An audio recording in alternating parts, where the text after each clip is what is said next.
साथियों नमस्कार। आप सभी का स्वागत है कहानी केंद्र में। मेरा नाम है मलय भट्टाचार्य। आज मैं आपको सुनाने वाला हूं लेखिका वंदना मुकेश की लिखी कहानी फ्री लंच। लेकिन कहानी शुरू करने से पहले सभी से ये गुजारिश करता हूं कि जिन्होंने अभी तक चैनल को सब्सक्राइब नहीं किया है वे जल्दी से कहानी केंद्र को सब्सक्राइब करके उसका एक बेशकीमती हिस्सा बन जाइए। इससे मेरी भी हौसला अफजाई होती है। शुरू करते हैं आज की कहानी।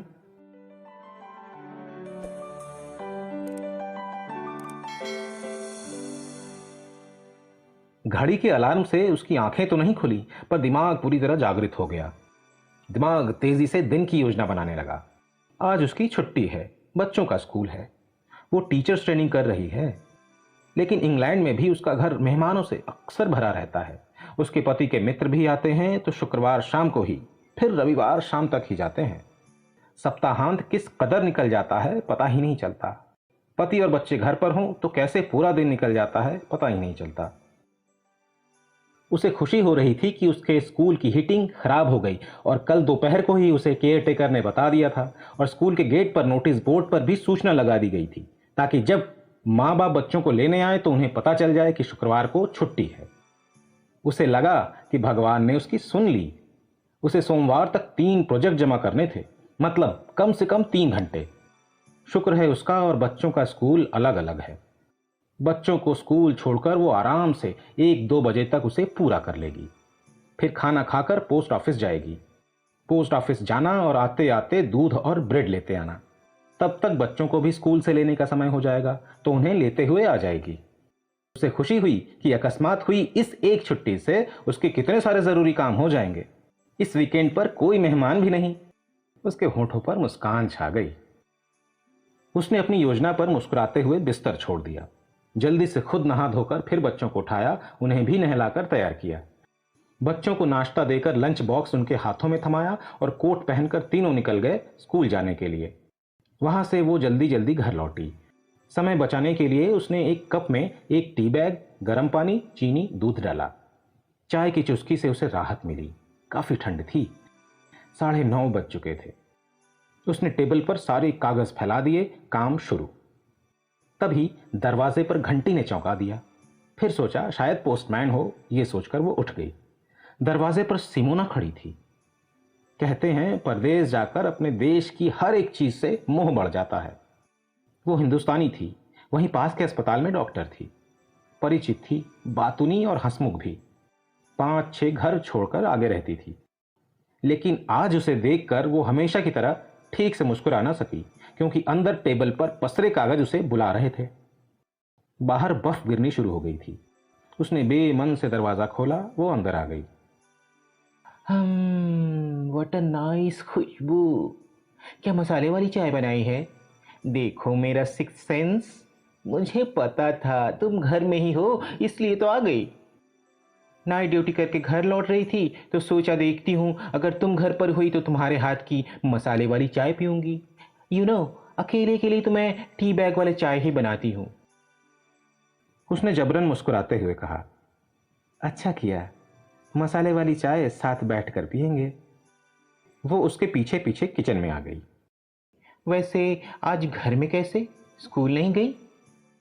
मेरे स्कूल की हीटिंग खराब हो गई है, छुट्टी है। मुझे 3 असाइनमेंट पूरे करने हैं। बच्चों और पति के रहते कोई काम नहीं होता, इसलिए सोचा काम ही पूरा कर लूं तो कम से कम वीकेंड पर दूसरे काम कर सकती हूं। ओह, ऐसा है तो मैं चाय पीकर निकल लूंगी। उसने उत्तर नहीं दिया, बल्कि उसे यह सुनकर राहत मिली। अगर काम ना होता तो शायद वो उसे बैठने के लिए कह देती।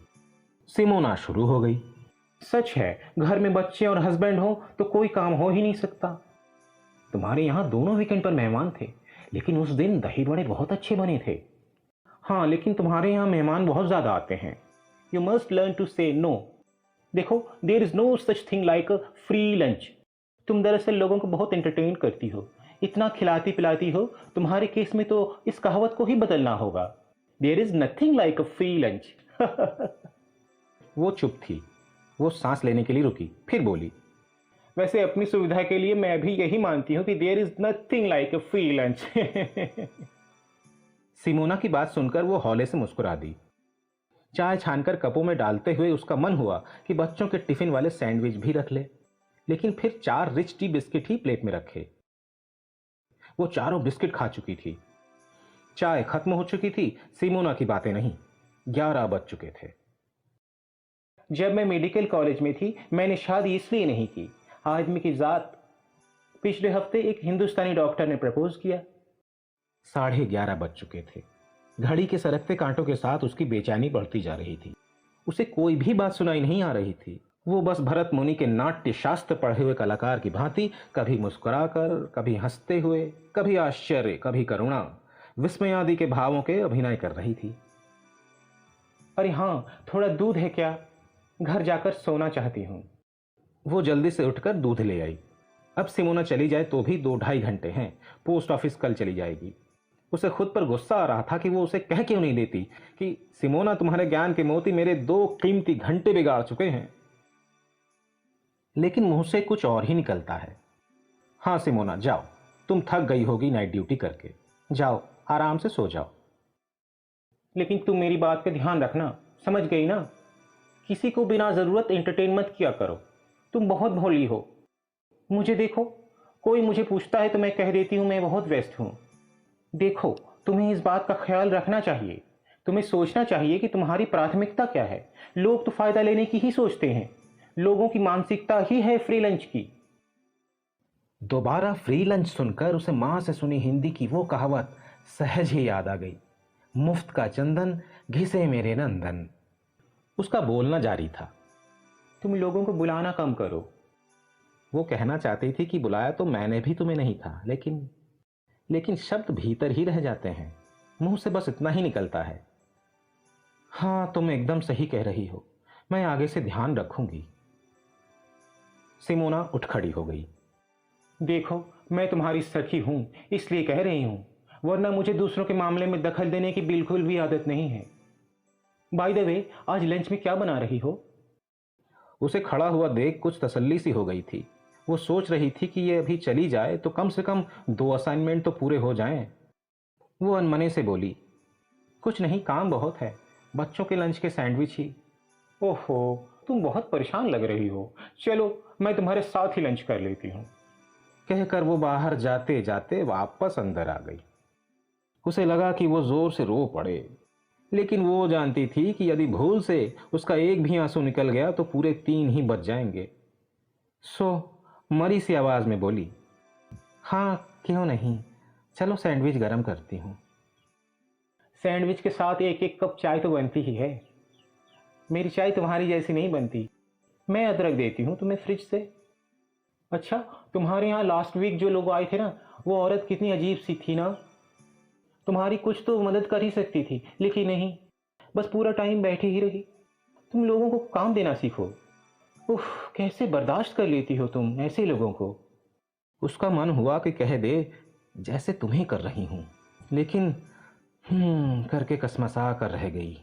चाय सैंडविच खाते हुए वो कह रही थी, आज तुम हमेशा की तरह खिली खिली नहीं लग रही। या पति से कुछ बात हुई? तुम मुझे बताओ तो सही। ये आदमी भी ना।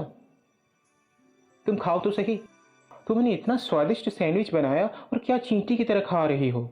खाओगी नहीं तो वीक हो जाओगी, सेहत के लिए। उसे सुनाई देना बंद हो गया था। घड़ी में 2:10 हो रहे थे। खाकर सिमोना उठ खड़ी हुई। उसका दिमाग फिर दौड़ने लगा कि यदि सिमोना उसे गाड़ी से ले जाए तो सारे काम फटाफट हो जाएंगे, थकान नहीं होगी और सिमोना मना भी नहीं करेगी। उसने कहा, रुको सिमोना, जरा तुम अपनी गाड़ी से पोस्ट ऑफिस तक ले चलो, लौटते हुए बच्चों को भी स्कूल से ले आएंगे। ओहो, I am really sorry love, तुम्हारी वजह से मुझे पहले ही काफ़ी देर हो गई है। तुम परेशान थी इसलिए मैं तुम्हारे साथ रुकी रही, वरना अब तक तो मेरी 3 घंटे की नींद हो चुकी होती।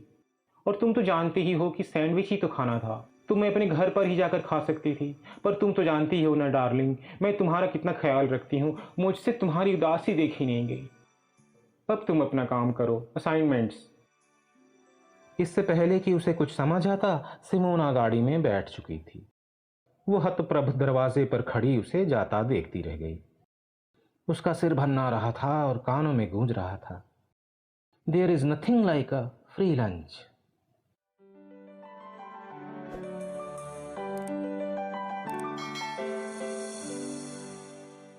तो साथियों, अभी आप सुन रहे थे लेखिका वंदना मुकेश की लिखी कहानी फ्री लंच। ये कहानी आपको कैसी लगी कमेंट सेक्शन में बताइएगा। अच्छी लगने पर इसे लाइक और अपने जानने वालों में शेयर करिएगा ताकि दूसरे भी इसका आनंद उठा सकें। नई कहानियों को समय पर सुनने के लिए बेल आइकन को प्रेस करके ऑल पर सेट कर दीजिए ताकि आने वाले दिनों में अपलोड होने वाली नई कहानियां आपको समय पर मिल जाएं। आप सभी का हृदय से धन्यवाद।